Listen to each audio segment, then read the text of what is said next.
how did we get to this point where there's protesters on the street on a near daily basis and clashes with police? So let's just take a step back and look as to where this all began. These recent protests over these last few months all stem back to a controversial extradition bill that was first introduced in the Hong Kong Parliament back in April. That was seen as something of concern because it could mean that people in Hong Kong would be tried in mainland China for crimes.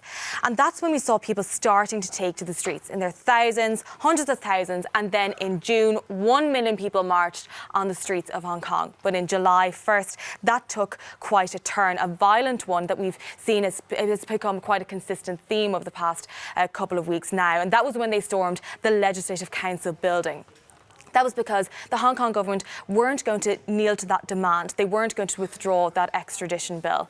And in the weeks following, we saw protests like this at the closing down of Hong Kong International Airport when they stormed that, when they occupied the airport. And then significantly in September, we saw Carrie Lam stepping back and withdrawing that bill. But when we've been speaking to protesters, they say it's 5 demands now, not just one. Carrie Lam has withdrawn that controversial extradition bill, but they also have 4 other key demands. So that they won't be deemed rioters, to release all those people who've been arrested, that there will be a public inquiry into police brutality, what they call police brutality, but also that there will be free and fair elections.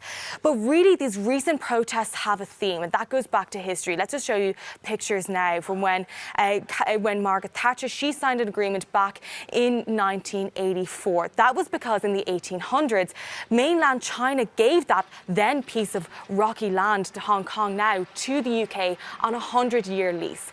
Margaret Thatcher then said that in 1997 there would be 50 years that Hong Kong would be autonomous, and they gave several agreements to that. And let's just take a look. We've been reading the basic law of Hong Kong just to see what kind of agreements and what kind of laws they have that gave them that autonomy.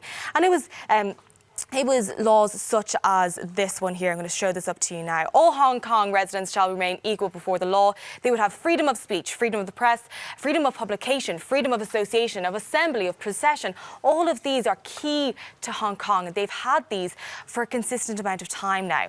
And on the 70th anniversary, this is a hashtag that's trending, Not My National Day. And that is really key here. It's because this, although it was triggered by this extradition bill, this goes far deeper. We saw protests in 2014, the Occupy movement. We saw protests now in Hong Kong. And as to what's going to happen in the next years to come, we have to wait and see, Rosie.